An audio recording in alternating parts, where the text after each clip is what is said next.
DNA मित्रों, कहा जाता है मजबूरी ही अक्सर नई शुरुआत की वजह बनती है। हमारा अगला विश्लेषण मजबूरी की वजह से हो रही इस नई शुरुआत को लेकर है, लेकिन यह शुरुआत हमारे, आपके और सभी भारतवासियों के लिए अच्छी है।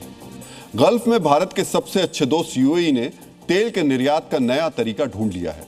यूएई अपने तेल के निर्यात के लिए एक नई पाइपलाइन बना रहा है, जिसका नाम वेस्ट ईस्ट पाइपलाइन रखा गया है। मित्रों, इस पाइपलाइन के शुरू होने के बाद यूएई हॉर्मुज स्ट्रेट पर निर्भर नहीं रहेगा। युद्ध की वजह से हॉर्मुज स्ट्रेट भले ही बंद रहे, लेकिन यूएई का तेल बिना किसी रुकावट के सप्लाई होता रहेगा। तेल से उसकी कमाई पर कोई असर नहीं पड़ेगा। इस पाइपलाइन की शुरुआती जो है वो अबू धाबी के पास हाबशान ऑयल एंड गैस फील्ड से होगी। पाइपलाइन के जरिए हाबशान को फुजैरा पोर्ट से जोड़ा जाएगा। फुजैरा ओमान की खाड़ी में स्थित यूएई का एक बंदरगाह है। खास बात यह कि फुजैरा पोर्ट के जरिए तेल के निर्यात के लिए हॉर्मुज स्ट्रेट के रास्ते जाने की कोई जरूरत नहीं है। मित्रों, हाबशान और फुजैरा पोर्ट के बीच एक पाइपलाइन पहले से है, अब उसी के समानांतर एक और पाइपलाइन बनाई जा रही है। यूएई की सरकारी तेल कंपनियों के मुताबिक दूसरी पाइपलाइन का 50% काम पूरा हो चुका है। ईरान युद्ध की वजह से यूएई इस पाइपलाइन का निर्माण काफी तेजी से कर रहा है। अबू धाबी के क्राउन प्रिंस ने इस प्रोजेक्ट को 10 गुना तेज रफ्तार से पूरा करने के आदेश दिए हैं।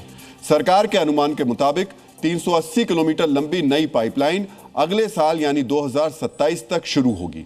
रिपोर्ट्स के मुताबिक इस पाइपलाइन पर 4 से लेकर 6 अरब डॉलर यानी 38,000 करोड़ रुपए से लेकर 57,000 करोड़ रुपए खर्च होंगे। फुजैरा के जरिए यूएई के तेल निर्यात की क्षमता दोगुनी हो जाएगी। मित्रों, हॉर्मुज बंद होने से यूएई को काफी नुकसान हो रहा है।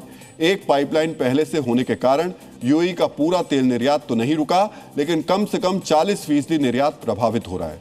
सोचिए, जिस देश की 40% आमदनी तेल के निर्यात पर निर्भर है, उसका 40% निर्यात ठप है। अंतर्राष्ट्रीय मुद्रा कोष ने चेतावनी जारी की है कि इस नाकेबंदी के कारण 2026 में यूएई की जीडीपी में लगभग 2% की गिरावट आ सकती है।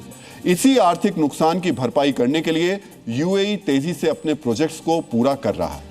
मित्रों, पहली पाइपलाइन के जरिए यूएई रोजाना 18 लाख बैरल तेल का निर्यात करता है, लेकिन दूसरी पाइपलाइन तैयार होने के बाद यह क्षमता 36 लाख बैरल हो जाएगी।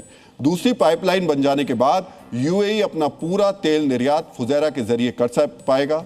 वर्तमान में यूएई का तेल निर्यात लगभग 30 लाख बैरल प्रतिदिन है।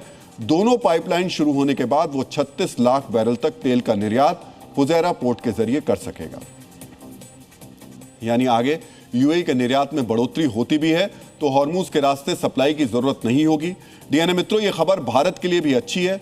कच्चे तेल के मामले में यूएई भारत के प्रमुख सप्लायर्स में से एक है। रूस, इराक और सऊदी अरब के बाद भारत सबसे ज्यादा तेल यूएई से ही खरीदता है। भारत के कुल तेल आयात का लगभग 11% हिस्सा कच्चा तेल यूएई से ही आता है। यानी पाइपलाइन बन जाने के बाद भारत को यह तेल बड़ी आसानी से मिल जाएगा। पिछले हफ्ते पीएम मोदी के यूएई दौरे में दोनों के देशों के बीच समझौता हुआ था कि यूएई भारत में 3 करोड़ बैरल तेल का स्ट्रेटेजिक पेट्रोलियम रिजर्व बनाएगा। तेल का यह भंडार बनाने में भी फुजैरा से तेल की सप्लाई काम आएगी।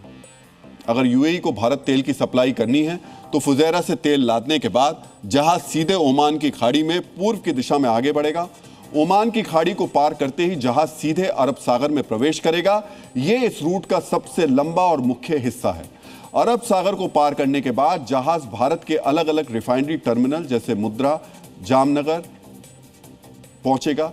फुजैरा से भारत के पश्चिमी तट की दूरी 1400 से 2000 किलोमीटर है। एक बड़ा जहाज ये दूरी 3 से 5 दिनों के भीतर आसानी से तय कर लेता है। वहीं यूएई से हॉर्मुज स्ट्रेट के रास्ते भारत आने में जहाजों को 2000 से 2400 किलोमीटर की दूरी तय करनी पड़ती है। यानी दूरी के साथ साथ 1 से 2 दिन का समय भी बचेगा। एक अनुमान के मुताबिक भारत को प्रति बैरल 6 से 8 डॉलर की बचत होगी।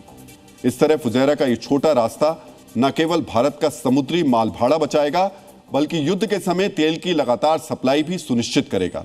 मित्रों, इसका एक और फायदा टोल की बचत के रूप में होगा।